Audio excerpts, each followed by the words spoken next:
Hello. So, some madman has persuaded me that I should be doing a blog and vlog post on our website. So, I'm not very techy, so we're going to give this a go. And the first one that we're going to do is going to be on a subject that actually most of us don't want to talk about, ironically. So, let's talk about small food systems, which is what grazers plays a part in. But we're going to talk about the bit that's hidden in the background that we don't show you and that most don't want to talk about. Although, when we set grazers up less than 2 years ago, we were astonished at the amount of people that this subject did matter to. So, we're going to talk to you today about the small abattoirs. Okay, told you it was the bit. So, there's a saying, a good life, a good death. Our small farm meets all animal welfare standards, but very much like the majority of other UK farmers, it doesn't only meet it, it flies miles above it. We as British farmers don't only set the standard for the rest of the world, we soar miles above them, and I don't mind saying it. British farmers and animal welfare is second to none. That then begs the question that for any of our animals that are born on the farm, they receive those great standards. But what would be the point if in the very last stages they don't receive it? So I'm going to talk to you about what actually happens. When an animal is the right age or it's got big enough, so in farmer talk that's it's fat, it's ready to go, Steve will select that animal and he will load that animal onto our farm trailer. It stinks of the farm, it smells of the animal's herd or flock. They're well used to going on to our trailer because Steve uses it to move them around the farm. So this is not abnormal for them. Steve will then drive the animal a whole 8 miles. That's it. 8 miles. So within 15 minutes, the animal has arrived at our small abattoir. Steve will open the back door of the trailer. Steve will walk the animal down and into the abattoir. At that point, Steve knows that his role as the farmer is done. But he leaves in the knowledge that he hasn't left that animal in a huge holding pen where there could be tens or hundreds of animals awaiting slaughter. He knows that likely by the time he's closed the back door on the trailer, he's got in his truck and he's exited the area, the animal is dead. Okay, that's an idea that we don't like to talk about, but let's face it, if we're going to eat meat, we've got to understand that an animal has produced it and an animal has had to die for it. But that death is very important. The alternative to our small abattoir is that Steve would have to drive 1 hour to our next abattoir. It's a much, much bigger setup. They kill an awful lot more animals. Steve would have to drive the animal an hour. He then would be leaving it in a holding unit of some form. He'd then have to drive home an hour. The next day, he has to go back again, another hour, to collect the produce. He's then got to drive home again, another hour. That's 4 hours in the truck.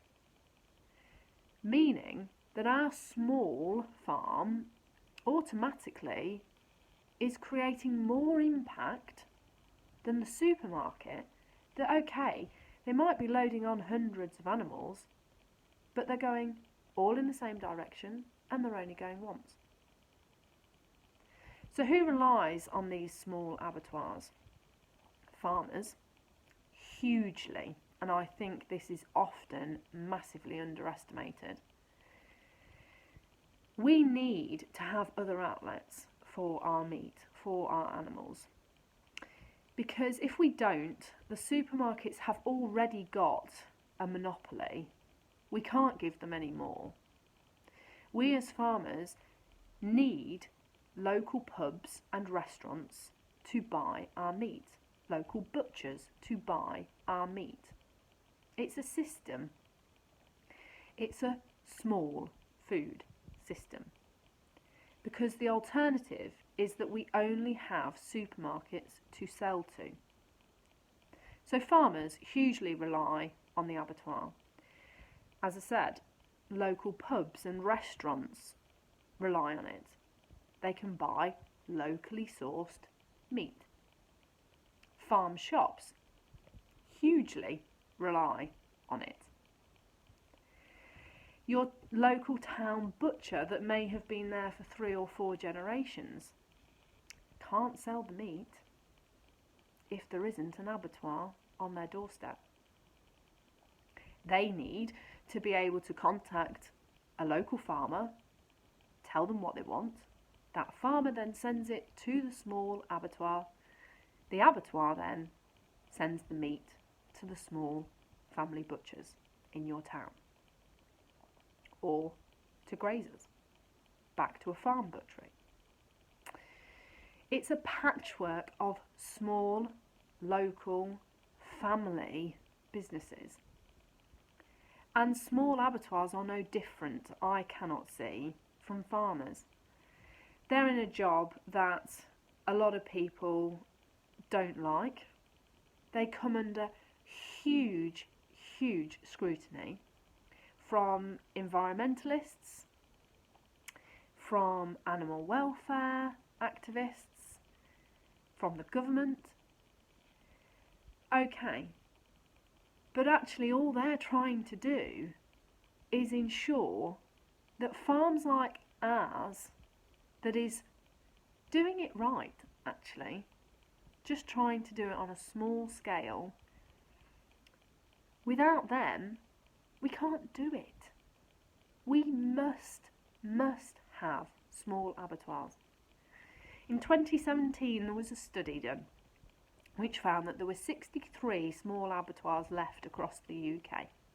A year later, a further 6 had gone, meaning 10%. At that rate, within 10 years, we'll have no small abattoirs left.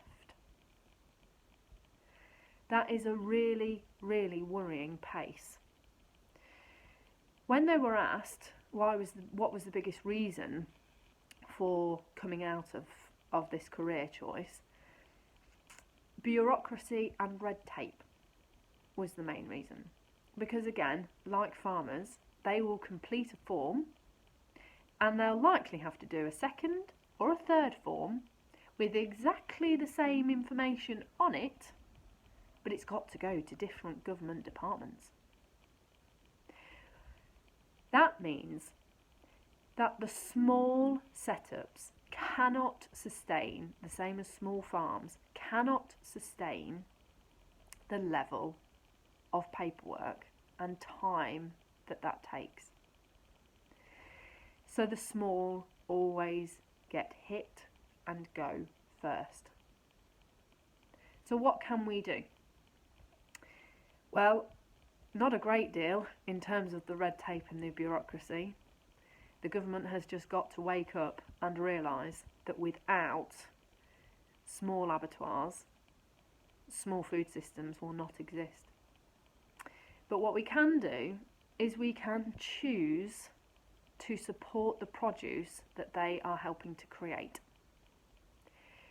Small family butchers, farm shops, farm butcheries, anything that is based around a small family setup will ultimately help a small abattoir.